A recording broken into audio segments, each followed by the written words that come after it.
Hello, everybody. Welcome to our, well, here he comes right now, to our show today, which we're going to be focusing on 9-figure LinkedIn strategies. And there he is. Boy, I was going to cover for you for a minute, Carson.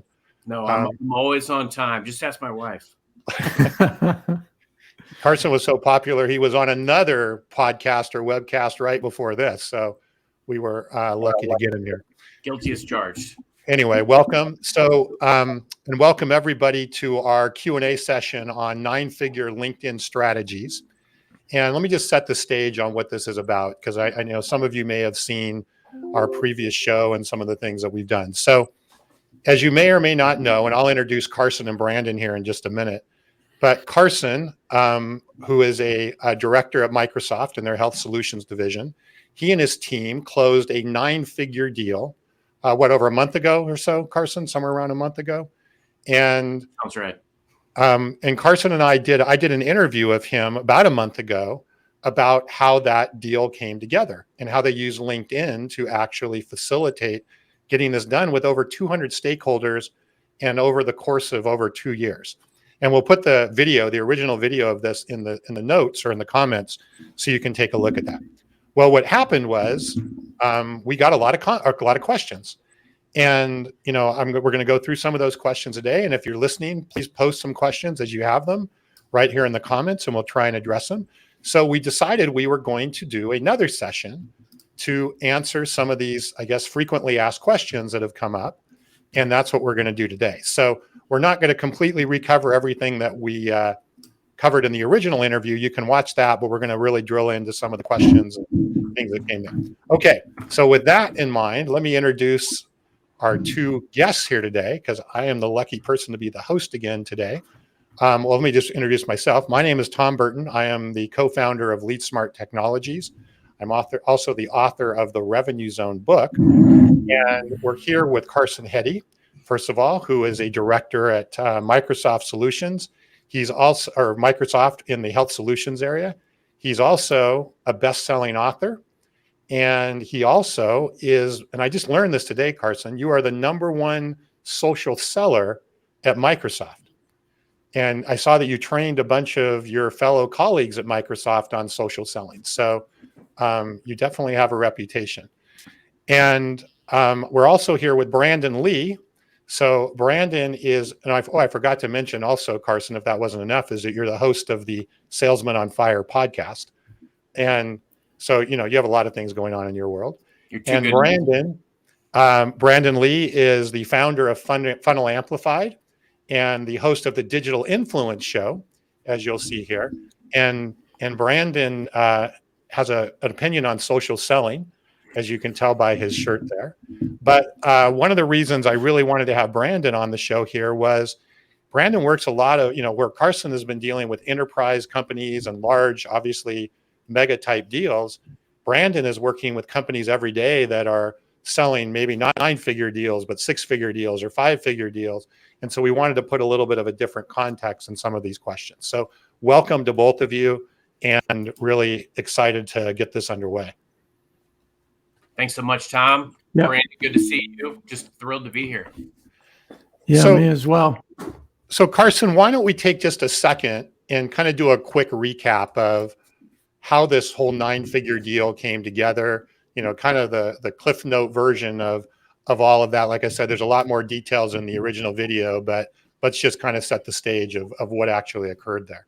Yeah, without a doubt. And thanks to everybody for being on today. This has been the experience of a lifetime, kind of the holy grail of social selling. And I love how you preface this, Tom, because these are fundamentals that I started doing years ago, when I was at a small consultant firm and I needed to open the door with C-level executives that I had zero relationship with. And it was a perfect augment to the process. I think it's important to preface this by saying there were a lot of people that touched this deal. And while social selling and LinkedIn started the conversation and helped us find ways to nurture relationship over time, the deal still doesn't happen with all of the key core fundamentals of selling.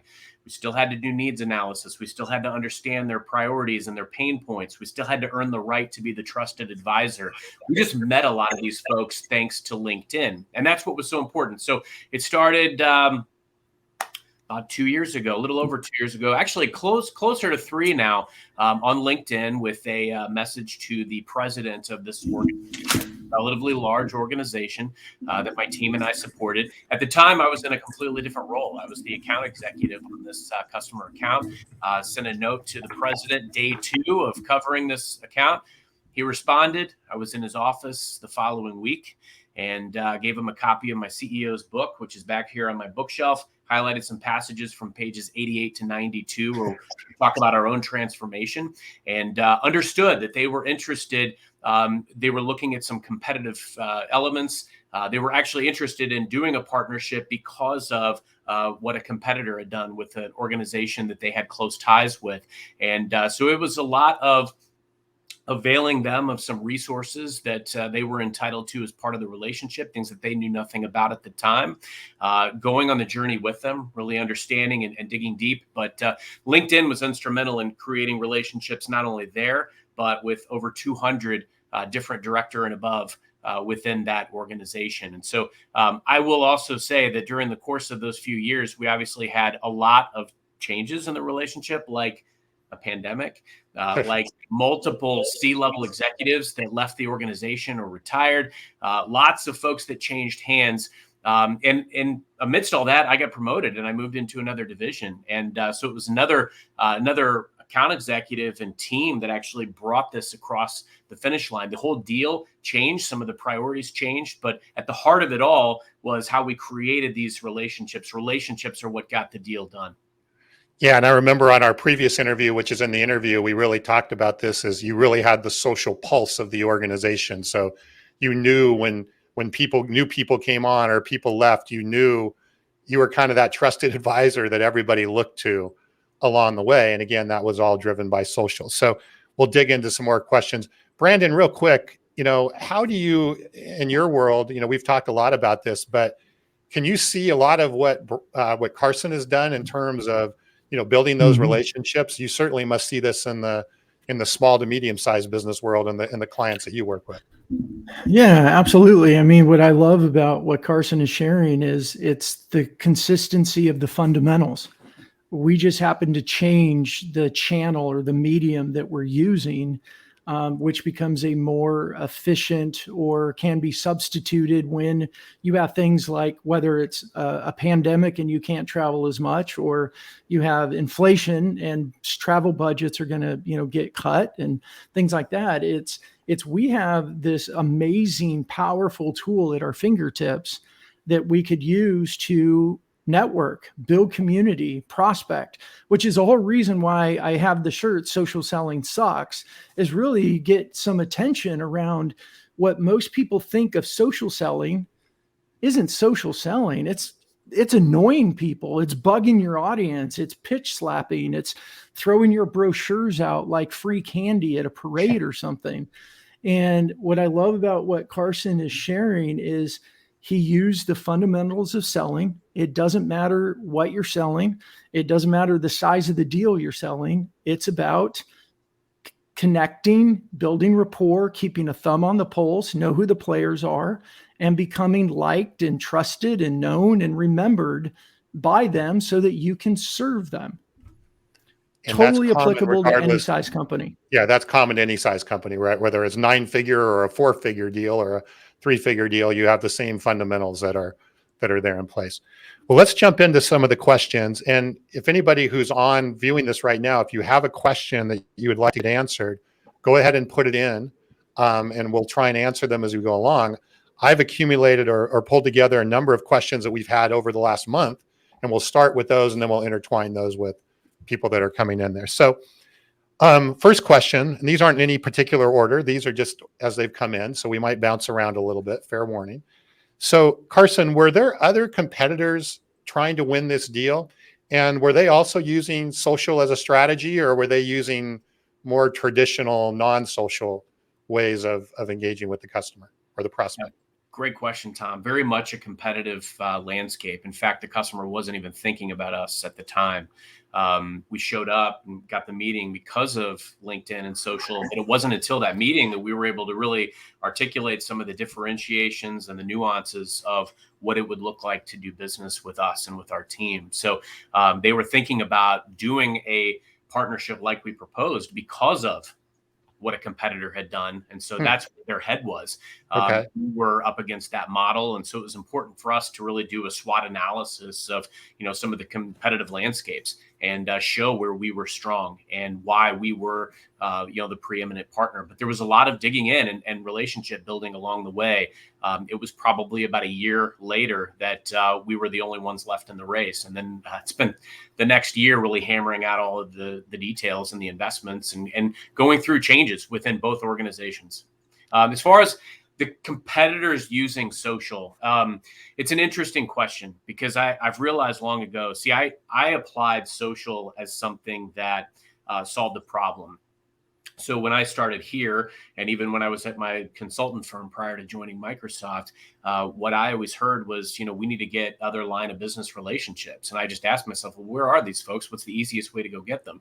And look, I'm not foreign to the phone. The phone is my favorite tool. In fact, a lot of these conversations happened on the phone. I grew up in a cold calling environment in a boiler room, right? But here it was, I needed to create something at scale and create some of these relationships. But the best relationships are always those warm referrals. So creating that relationship with the president beget introductions to others. And when we did an executive brief, we already knew everyone, in the room and even the folks that they wanted to introduce us to. So I guess to best answer your question, does anybody do it to the level that we did it? Not that I know of. I don't come across a lot of people that do it at this level of scale. And I think that's the key. You can control the quality of your message, the quantity of your outreach, and the consistency of your execution over time. So we try to control the controllables. And that's why we won. Yeah, that's interesting about, especially, and this kind of ties with the next question, actually, I'll get into about the phone, but it's, phone is one-to-one, right? But if you connected with the president and then the president helps you connect with others and they're building that ecosystem, that's very different than a phone call. And, Brandon, I'm sure you see that as well, right? Is even the vehicle inherently creates a bit of an ecosystem and a relationship over a more traditional communication vehicle like phone or even email. Yeah, and I think it's the not just the quality, but it's the way that different medium is perceived. I grew up in the cold call too. Like my first job was doing cold call at my college, calling alumni, begging for money. And it was cold. Like I had kind of a script. But what we know about that medium, that channel now is it's interruptive. If they do answer, we're usually going to get a, hey, I'm in the middle of something type of thing. The same thing with email. It's very interruptive. And I'm not saying none of that works. I'm saying I love the phone. I loved email, but I don't use it for cold outreach any longer. I use it in a different stage of the conversation.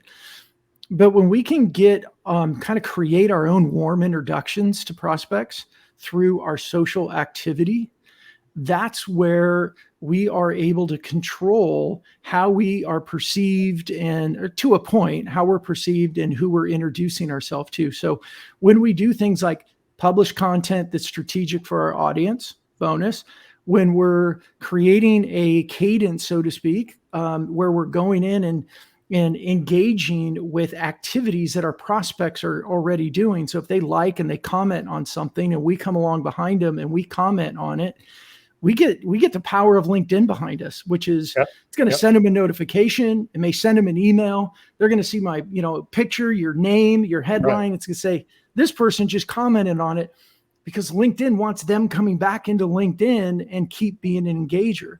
So I love, when Carson says it's that warm introduction, when we're in positions where we can't get that warm introduction, we can create it through social media, in my opinion, better than we can with a cold phone call or a cold email. No, and clearly, and that kind of comes back to the competitive advantage you just said you had, is like when you left Carson, the competitors in the dust. I guarantee you that social part of it is a big piece of that. So we have a question here from Bill that I think is really good. He asked, Carson, over the course of the deal, were there times that the prospect went dark? And if so, what tactics did you and your team use to re-engage them? So that's a really interesting one as well, especially with all the trials and tribulations you had, over that 2-year period. Yeah, Bill, great to see you. We just spoke yesterday, actually. Always love Bill. So great question. To best answer your question, this deal went through all of the typical challenges that you face in a large deal. Lots of starts and stops, lots of changes in the stakeholders and influencers in the deal. They formed an entire new part of their organization. And so we had to, really make sure that, to Brandon's point, that we were staying at the pulse of what was happening. So as folks went dark in the process, it was really about going back to the key milestones. And, sure, we all send notes from time to time or make calls or whatever the case may be in order to kind of rekindle the dialogue. But I think in this case, it was a case of more making the call to some of the key stakeholders or the whisperers. The whisperers are super important in these situations. You find the folks that have their ear to the ground that can tell you kind of what's the lay of the land, what is changing, that nobody's going to put in an email to you or say on a conference call. So in those types of situations, all tools were leveraged in order to rekindle the dialogue. But what was most effective, frankly, was maybe sending an email or making a phone call to say, we've allocated resources and we've set up these milestones collectively. Are these things still a priority? Because if we're not moving forward based on the milestones that we've established, I'm going to have to, these resources are going to be called to do other projects. And I want to just reiterate that the milestone that we agreed on was still mission critical, that this is still on track. And typically that would get a response. When that resources are allocated, which was the truth, it puts a little bit more skin in the game on the customer side to react and respond and to respectfully do that, right? We're forming a respectful relationship. Deals are a byproduct of a relationship. Yeah, and I'm gonna jump ahead to one of the other questions that I had that we had received earlier is, when that happened, right, when things may have slowed down or gone dark or at least partially dark, did you use like events, so to speak, on LinkedIn or even Teams, where you kind of got everybody together and kind of, tried to revitalize anything, that kind of stuff? So it wasn't just one-to-one, but maybe one-to-many at that point? That was one of the other questions that we had. Yeah, I like the question. I think the key is we didn't use that as a way to necessarily get people at the table, more or less than we did to kind of stay top of mind. When I discovered these tools and these capabilities a decade ago, the person who showed me some of them told me, find ways to stay top of mind with your brand. And that could be with your personal brand, that could be with your social media presence. But with great tools come great responsibility, right? So the key is not reaching out to folks and, giving them a laundry list of your services in their inbox the second they connect with you. And I think that's why social selling gets such a bad rap. I absolutely believe in building a community around what you do. It's a very passive way of creating groups and starting conversations and being available, frankly. So yes, we've done, LinkedIn events. We've spent time digging into, our marketing insights and pulling customers that have opted into marketing and, engaging them with newsletters and events and things that are pertinent to them. Right. And I think that's super important because it enables you to stay top of mind and build a community around what you're doing. But again, it all comes down to probability, right? Yep. Warm handoff, the warm relationship, the introduction that the president makes to, his right-hand person, that has the highest probability of success. But to Brandon's earlier point, a cold call or a cold email might have a very low probability. But if I've crafted and evolved my messaging on LinkedIn and I send a very personalized invitation to connect, I may get 45, 50% connection rate. And now I'm connected with you. I can invite you to things. It doesn't mean I have to engage you immediately, trying to send you everything that I do or why I think I'm of value. I don't know you yet, but I'd love to get the meeting and I'd love to sit down and make sure that you're aware of all the things you're entitled to because of this connection. That makes total sense. And Brandon, I would think, I think this is something that's not really, I don't even know if I understood it until I talked to Carson about this before, is, even in the small business world or the small, medium-sized business, we talk a lot about, getting in the door with social. But even in a smaller deal, there's stakeholders, right? There could be multiple stakeholders in a B2B deal. There may not be 200, but there may be 3, there may be 4, there may be 5. Building that ecosystem within the organization and building the relationship within there certainly could value even a smaller deal compared to, it seems to me that it's size agnostic, so to speak, and using that strategy. Yeah, I mean, I think you're spot on. It is size agnostic, and I think that it may not be 200, but it's not always 2 or 3 either. Even in small companies, you're still talking about maybe one person with like legit authority to make the decision, but then you got 3 or 4 voices that they speak to, and now those 3 or 4 voices have teams that are speaking into it to the process as well. Why? Because everybody has all the information they need at their fingertips now. Right. And so the natural flow of things has been that buying teams has gotten bigger and wider. It's not just, anything I read about, the millennials can't make decisions. No, that's not it. It's the fact that we all have access to information, and you respect the people on your team, that they all can contribute. And so that's where you either look at it as the challenge of going, I need to speak to more people, or you look at it to the opportunity of, I get to speak to more people. And to Carson's point, when you use social, you can do that much more efficiently than any other channel I know, especially because email is, if you don't have that relationship, it's a high likelihood your email is going to be ignored, deleted, or put in a spam folder. Yeah, no, totally agree. So let's go to Joey's question. Joey, congratulations, Carson, on your win. How did you manage yourself if you felt you were times you thought you might lose the deal? And were there ever a time that you ever thought like you might lose the deal? That'll be the first question. We did lose the deal. It actually died on the table 6 months before it closed. So I think it's a testament to perseverance of the team and ability to pivot in light of changes of priorities, because that's really what happened. Brandon nailed it. It was, there were a lot of changes in, some of the key influencers. But again, it was relationships that resuscitated this thing. It was based on needs that existed years ago. And there were a lot of changes that transpired over time. So when it was resuscitated, it revisited some of the new priorities. And so the themes were, still legitimate and very viable, but it was important to rekindle this dialogue around what were some of the new priorities and what mattered most. But again, none of that happens without the relationships. And I think that's the real beauty. That's where I really want to hone in on. We started a lot of these key relationships a year to 2 years ago. And when it happened, it was interesting, because we did an executive briefing with the organization. And as the team was going through each of these key or core components, they'd say, hey, if we can prove this out, we'll introduce you to this person, or we'll introduce you to that person. My team and I already knew them because we had met them on LinkedIn. We had met with them. We had actually had discussions about what might make sense. So we were able to tie a lot of very viable use cases into the table. And here's the real beauty of this.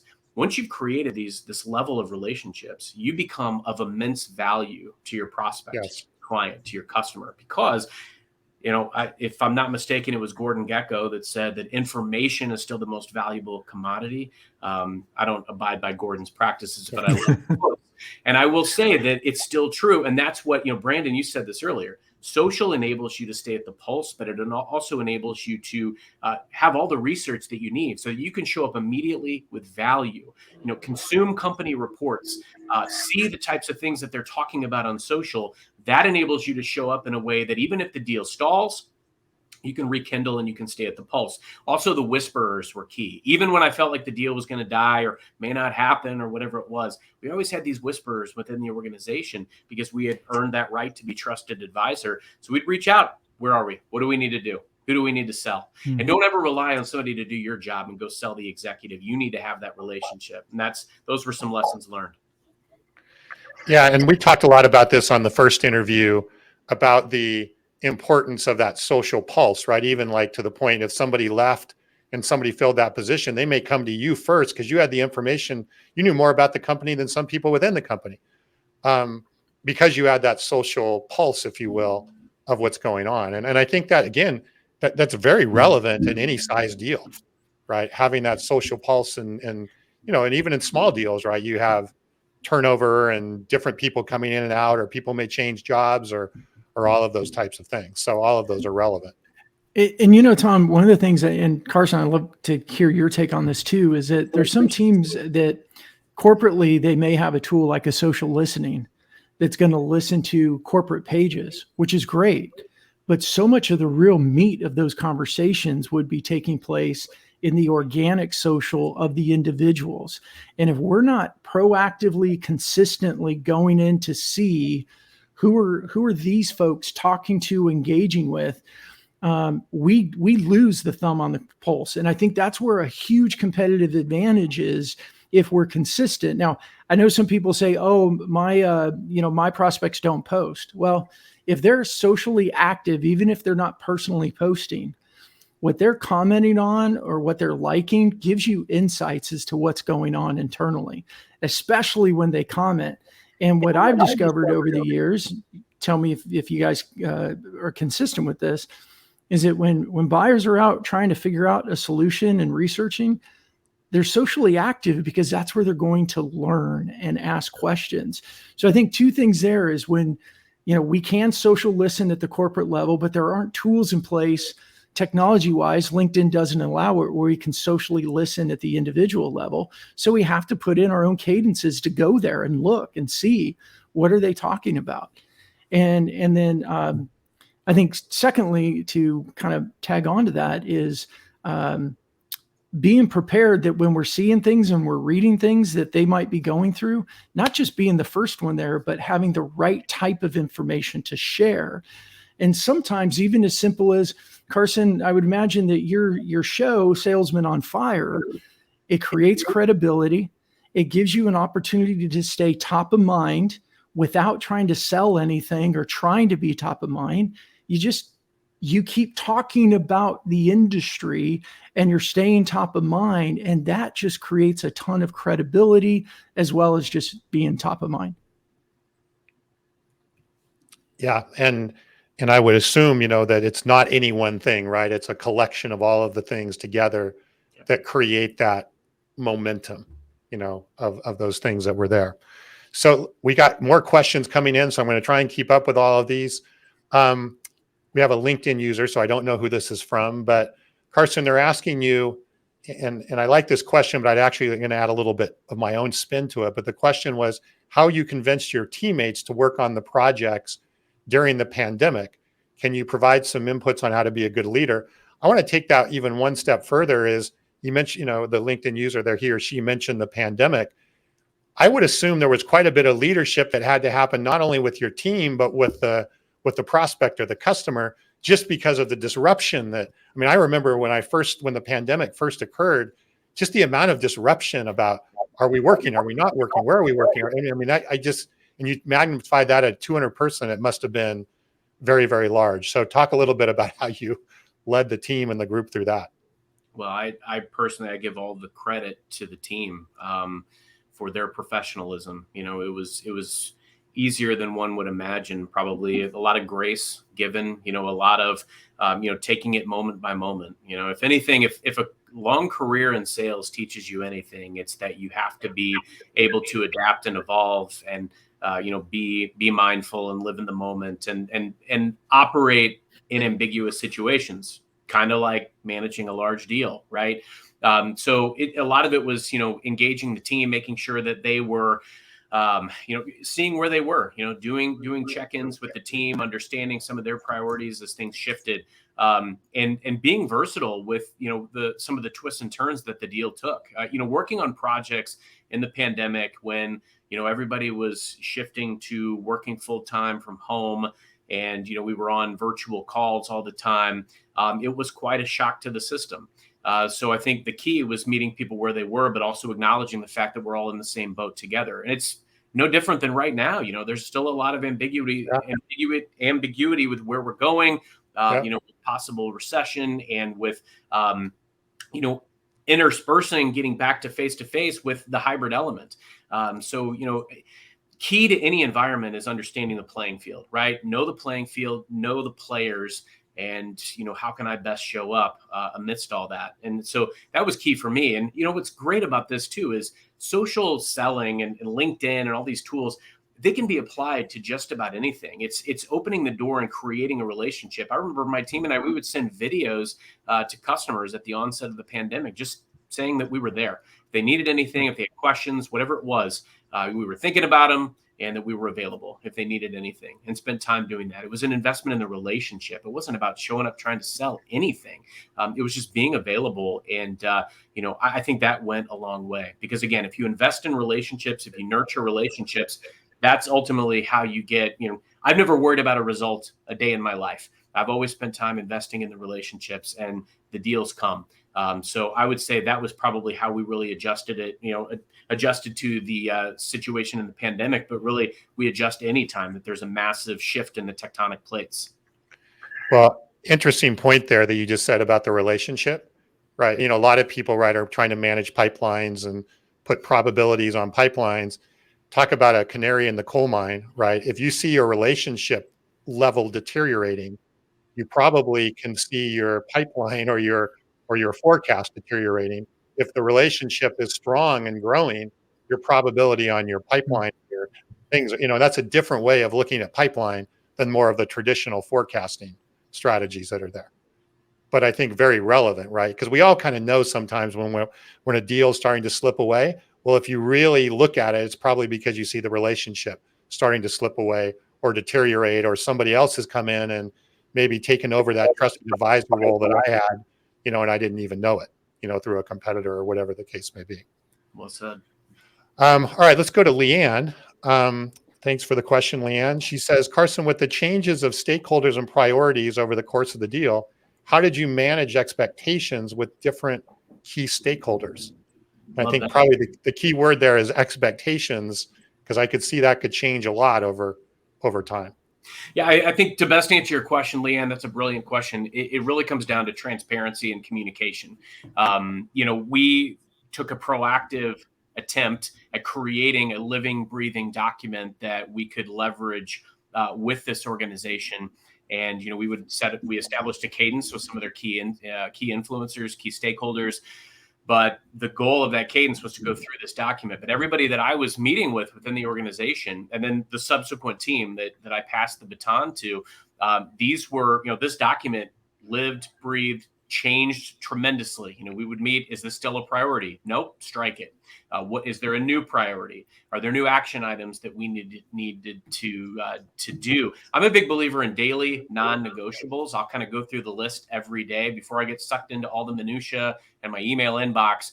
Go through those daily non-negotiables, and so we would ask ourselves, do we need to take an action on this item today? Is there an introduction we need to make? Is there a stakeholder we need to reach out to? And as there were changes, the beauty was, Leanne, we were so well entrenched in this organization by the time that as people moved out, we would be, immediately introduced into some of the new key players. Now, some of that ebbed and flowed, as everything does, but I think that's the real beauty and benefit of creation of some of these relationships, doing some of the social listening, like Brandon said. We had to, keep our eye on the ball, and as things were being said or posted. I mean, do you know that you can go out and do a keyword search on LinkedIn or Sales Navigator for your target prospect and maybe a competitor's name, and you can see like who's trained in that competitor, who's blogging about that competitor? That's valuable intel. So, that kind of, those things help to stay at the pulse, but, just being very transparent and communicative with the key stakeholders was very key.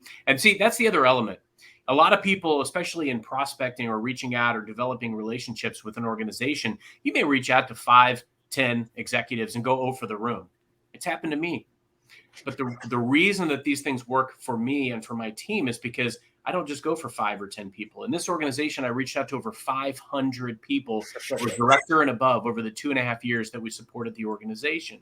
That's how we created 250 relationships.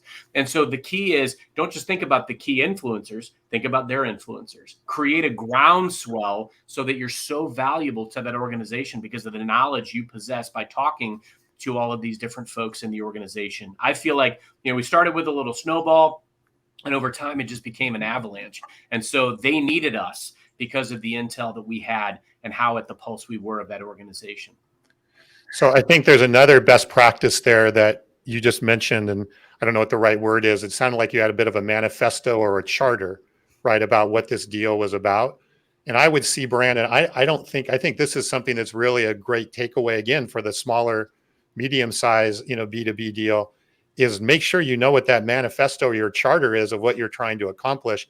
Otherwise, I could see you like pinballing all around, having a lot of conversations, but there's no vector that really then leads to where we're trying to go. And to your point, Carson, keep bringing them back to that charter, that manifesto, and make sure this goes back to expectations.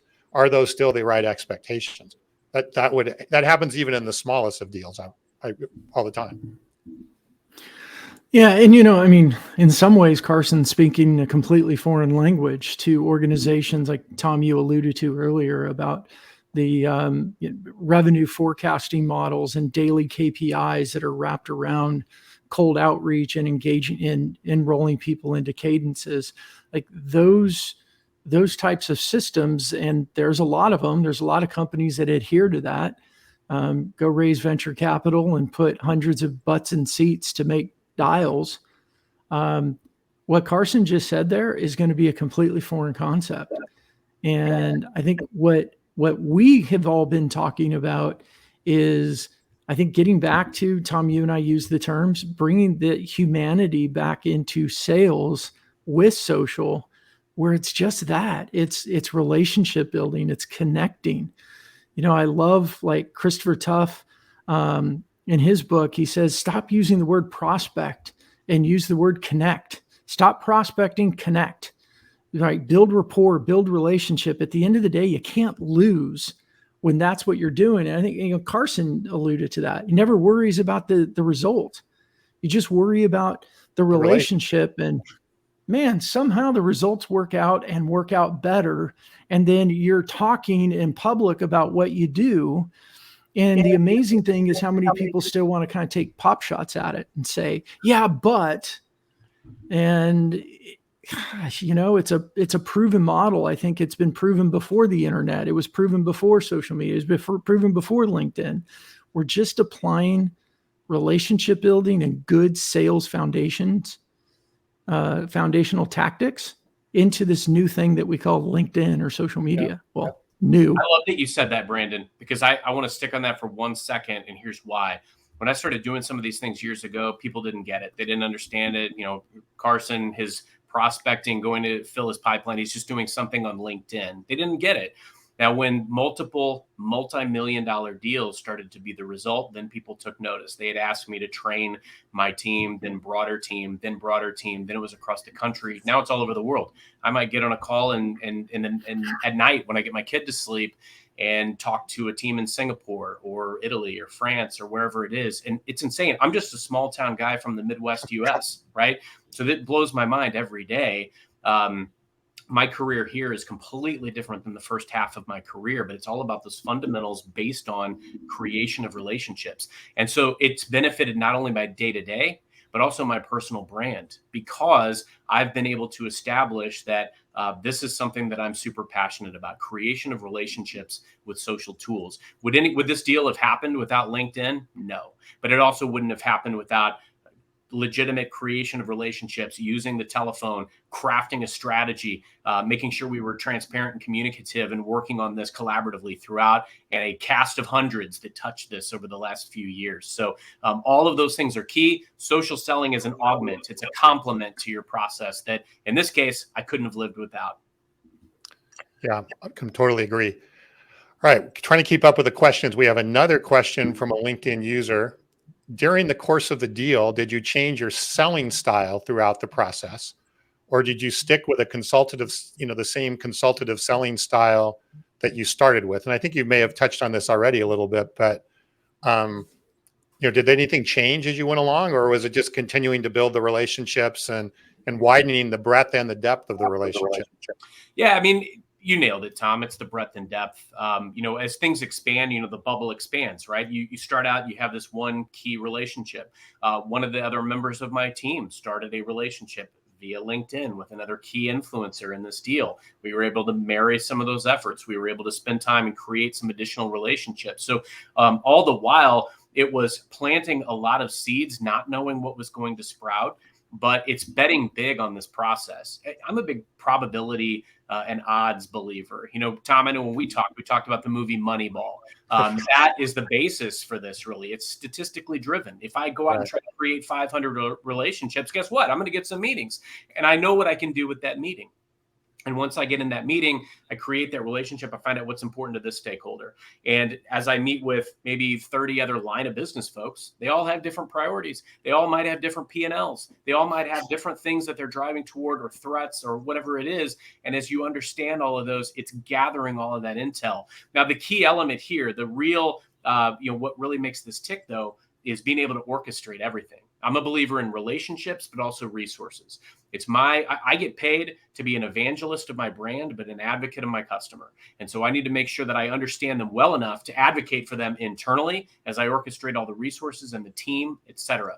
And I wasn't the only player in all of that. So I think those were some of the changes, right? Very consultative, but also as the bubble got bigger, making sure to effectively orchestrate everything that was involved and everything that was at stake.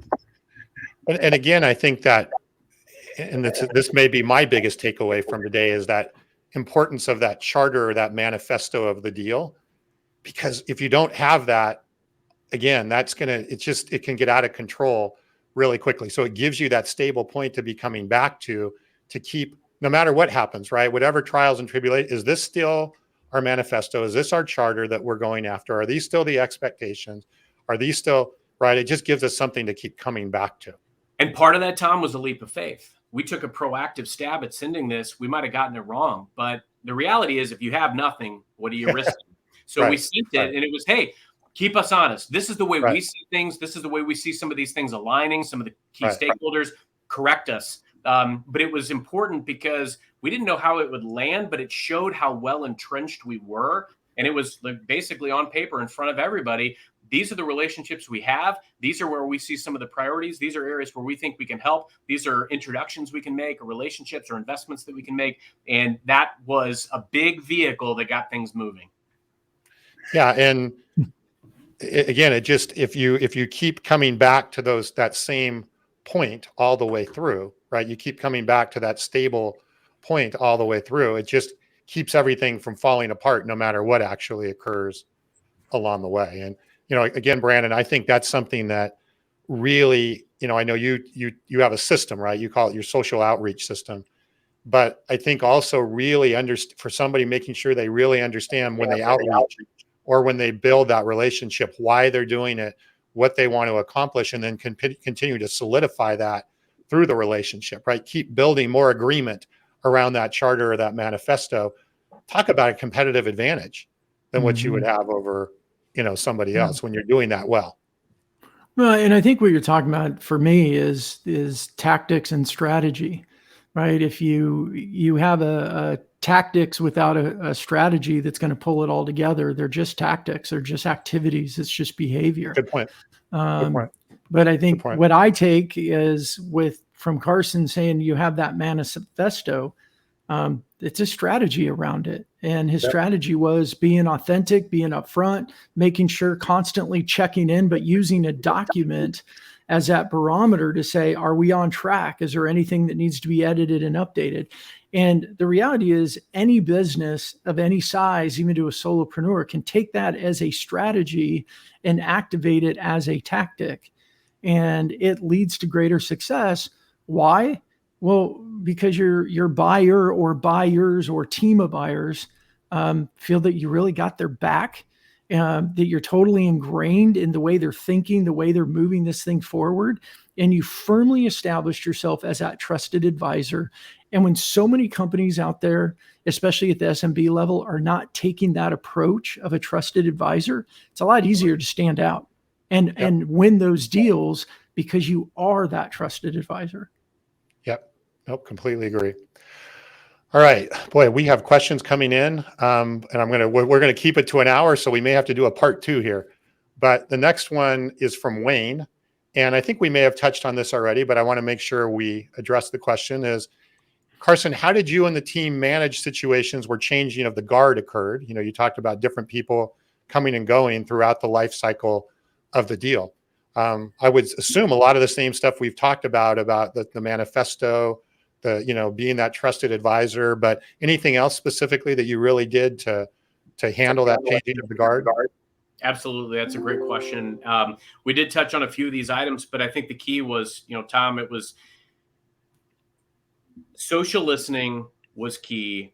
The relationships we had were key. And when I say social listening was key, like even just looking at Sales Navigator or subscribing to the Business Journal and seeing some of these announcements, or, it's such a great way to see like M&A activity that's pending, or, here's a new C-level. And that would prompt me immediately. Like I need to reach out to this person, create a relationship, right? And you can show up with immediate value. You have intel now because you've spent however long working with and collaborating with this organization. So, you mentioned the manifesto. I love that title. I'm going to steal that. I'm going to start using that.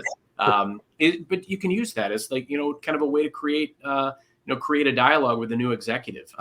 So there were warm handoffs, right? Warm relationships. When the president that I connected with in 2019 retired, he introduced me to some of the new players. And ironically, he wound up being on the board at a future customer. So that's why you always invest in relationships, because you never know where these folks will go. You can plant seeds that will sprout multiple gardens. But the beauty is, staying in touch with the key influencers, showing up with immediate value of the intel that you already have about the organization, and staying at the pulse of the organization, as there were new executives and especially new priorities, making sure that you take those priorities and now go back to your team.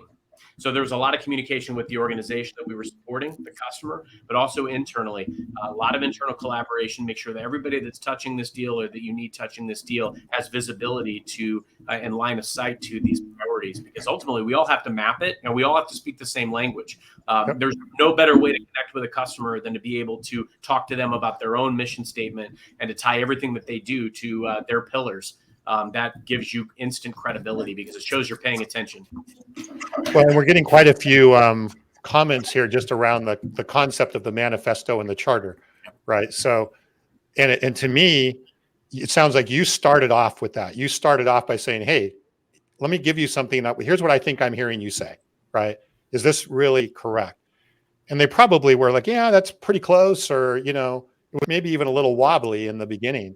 But as you keep building around it and you keep building the agreement and you keep building all of those things, now the organization starts to align around that, and it becomes, truly the Bible that they're operating off of as it relates to how they're moving things forward. So I think what I really like about it is it really amplifies the power of the social part of it, right? By using social to keep building the momentum and the agreement around the manifesto or charter or whatever you call it. Now you kind of get the group to gel even more, and that social pulse now starts to come around all of those things there. So I think there's just tons of stuff that can be incorporated in this from a social perspective. I'm going to keep moving here with some of the questions. Let's see here. Oh, we have one here from Kevin Brown. Kevin's my co-founder at Lead Smart Technology. Hopefully he's not trying to beat me up too bad with his question here. So question. So at Lead Smart, we work with a lot of manufacturers and field salespeople, distributors, people that are out in the field. They're not necessarily in the office. As Kevin's asking, is there a regional manager or for a manufacturer or a field salesperson for a distributor who jumps in a truck every day and visits job sites? Is there, how can some of these people possibly apply some of this strategy using social and so forth? Do either of you have a thought on that? Brandon, maybe I'll start with you on that one. Yeah, I think those type of salespeople actually have a huge advantage when it comes to social in a lot of ways, because they already do the daily tactics. They just do it differently. They do it offline versus online. As Kevin even just said in there, they're jumping in a truck, they're going out and visiting people, they're knocking on doors, whether it's a cold door, a warm door, an existing client. And when they get there, they're building rapport, they're building relationship, they're trying to establish themselves as being a trusted advisor. I personally would rather talk with somebody that has that as a history on how to use social, because it's a simple, hey, look, nothing has changed. It just happens over here. You're doing the same thing. We're just going to do it digitally. And this is what it looks like tactically, versus a sales team that is, 100 cold call KPIs per day and enroll 30 people a day in a cold cadence and pound, pound, pound. That's a much harder conversation for me. In fact, I don't really entertain those conversations anymore. I've wasted enough time. I've given myself enough headaches trying to pull a challenger approach with them and say, yeah, but. So I think for them, this is hugely applicable. And now it's just a little bit of changing the medium that it takes place in, and then training them on how to convert that from offline to online. And sometimes it's as simple as saying, I don't know what to comment. I get this one a lot. I don't know what to comment. Well, close your eyes and imagine that you're standing across from them in the lobby of their office, or across the table at a restaurant, or in a networking event, and you both have a cocktail in your hand, whatever it is, and they verbally said that. What would you say in response? And a lot of times, those types of salespeople, they get it because this is what they do all day long. Yeah. That's my thoughts on it. No, I think that's awesome. And, even and we see this even in this industry that Kevin mentioned. Prior maybe to the pandemic, they were 100, the sales teams were 100% on the road. Now it's a bit more hybrid, right? They're not quite on the road as much, or if they are on the road visiting people, maybe not everybody's in the office because they're working from home, or right. So we definitely have a virtual environment that's still here and will be here for a long period of time. So you could augment your in-person with social. To me, 1 + 1 would be 3. And, Carson, I would expect, even probably prior to the pandemic, and I've been in enterprise sales and worked in enterprise sales quite a bit over my career. A lot of enterprise sales people are out meeting with customers. They're out in the field. Did you see changes in that? And do you see, that a lot of the people that maybe were doing more in person, using more of a hybrid approach in your world? Yeah, every in-person meeting that I've been in since the pandemic has had some element of hybrid approach, where there's been people joining virtually. There's no geographical barriers anymore to anything. And I think the real challenge, what I challenge listeners today with, is just, there's no silver bullet. LinkedIn isn't a silver bullet, but what it does, Brandon said this brilliantly, it augments what we do. And so, do you need a relationship? Right? You can apply these techniques anywhere. I use them to recruit and meet talent. I utilize them to create relationships in my career, find aspirational mentors. I've used them to not only, create these relationships with customers, but, Tom, you alluded to this earlier. You can build a community around what you do. You can set up a LinkedIn event, invite people, whether it's in person or whether it's virtual. You can invite 1,000 people to something a week, and it enables you to scale and touch people in a way that you never could before. It doesn't erase the need for the face-to-face, but there's nothing better to establish your brand and establish yourself as a thought leader or as an authority, give you the ability to create content and engage people and start conversations. That's what it's all about. But think about 10 relationships you need to go out and create, or 20, and you can go out and create them and have a better probability of success with these techniques. That's what it's all about. Yeah, no. And I do, just to reiterate, I believe that if you are able to do, more in-person stuff and field stuff, that's awesome. It's your point, Brandon. There's a lot of relationship in that, but if you can combine that with social, that is 1 + 1 = 3 or 5, right? And you're going to get way more out of those visits than you would if you just show up and, you have something to read on from there. Don't discriminate against any way of connecting with someone. There you go. Right. Yeah. Right. In looking at the efficiency potential with it too, right? So take one of these field reps that Kevin's talking about. They get in their van and they go door knocking or go visit people. How many people are they going to visit in a day? How many lunches can you have with a customer in a day? Right. But if you're sitting behind a desk and you're reaching out with people via posts that you publish, it is a one-to-many model. But then you can take that and turn it into a one-to-one strategy by saying, hey, Carson is an example. Carson, I published this post today and I was thinking about you in these areas. I'd love to hear kind of what you think about it, or does it add value to you? So you've taken this one-to-many, you turned it into an ability to do one-to-one. And then when you go comment on other people's activity, you're showing up in their environment, and yeah, you're inviting yourself into the conversation, but you're doing it in a public forum where it's totally acceptable, allowed, and welcomed. And what can you do in 1 or 2 hours a day in front of a computer from a quantity and an efficiency side, especially when, Carson, you can speak to this, you got 200 to 500 individuals that you need to get to know and influence as part of a deal. I mean, we spend so much time trying to get a demo or a briefing. And, with these tools, you have the ability to reach out to thousands of people, invite them to a webinar or a briefing, or send them a newsletter, get telemetry and data on that, like what they viewed, how long did they view it. And you can apply that to anything. I love what you said, Brandon, about like, how many lunches can you have in a given day, right? But you have the ability to do a demo that's what we're fighting for, right? As sellers, often is get that demo. You could do a free technical briefing, invite thousands of people, get hundreds of attendees, and you've just fast forwarded to the second date. And that applies totally even to our, the industry that Kevin brought up, right? Whether it's a demo or a trial or all of those things, right? Somebody wants to see it, they want to touch it, they want to feel it. There's lots of ways to accomplish that.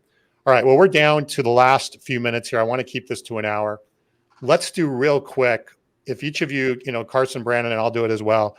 What is maybe the one biggest lesson learned that you feel, out of even of our conversation today, or even from your, the background in this deal, that you would want to leave with somebody? If there's one thing that if we want to leave with somebody, what would that be? I'll start with you, Carson. One thing. The key is you don't have to do it perfectly. Just do it. Just use these things to go out and research, make yourself more knowledgeable about what customers, your target customer, your target industry, whatever it is. Use these tools to make yourself more educated on these facets of business that are super important, and use them to try to create genuine, authentic relationships, because just doing it is better than not doing it. If you're not doing it, you're discriminating against a whole lot of potential relationships that you could have.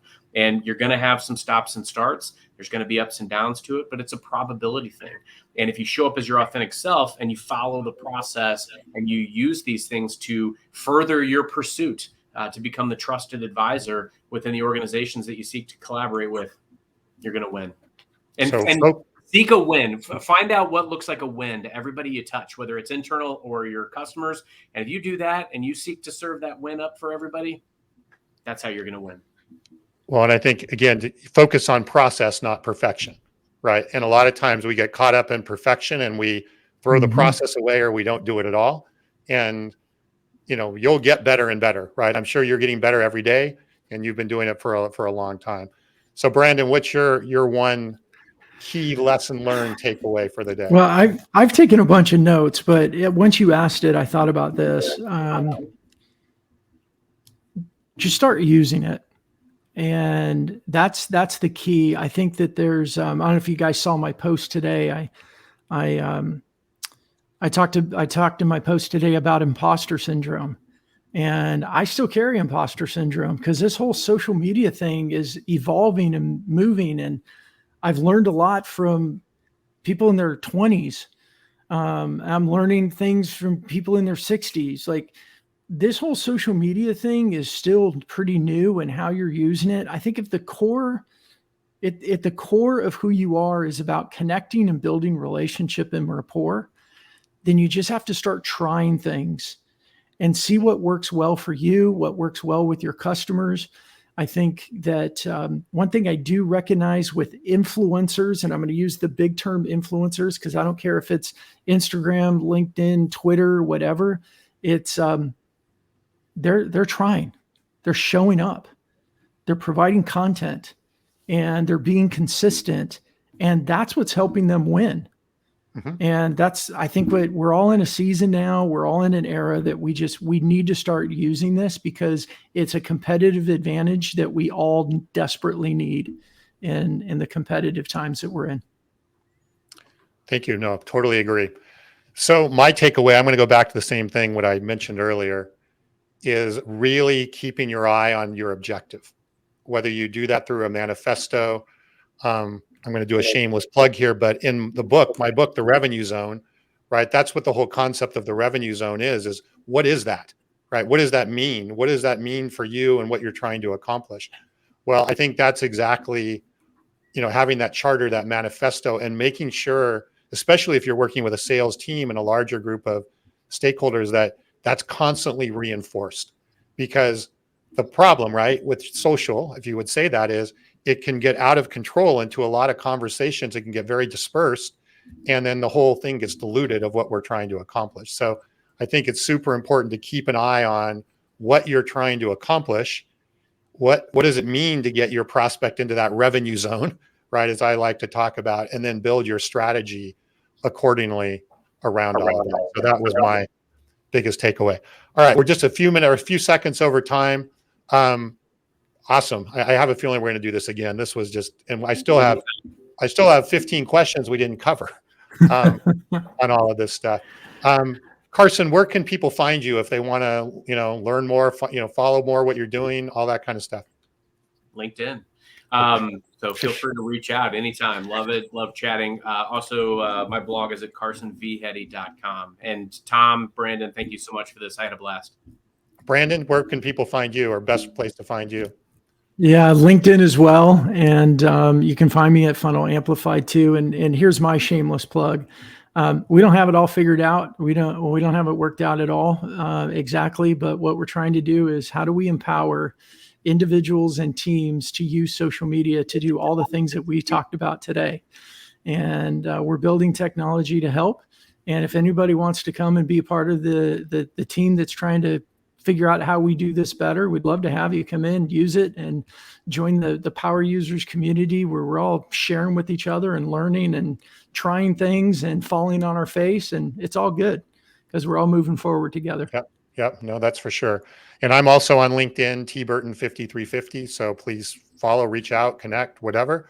Leadsmarttech.com, my software company that we mentioned, that Kevin and I check it out. Always interested in anybody interested in that area. And speaking of my book, if we're giving away a Kindle copy for the next 2 days, Thursday and Friday, tomorrow and Friday. So if you'd like a free Kindle copy, go to Amazon and you can get a free Kindle copy for 2 days on the revenue zone. So that's my gift for everybody attending today. All right. Thanks, everybody. Again, great session. Have a great day, and we'll talk again soon. Thank you.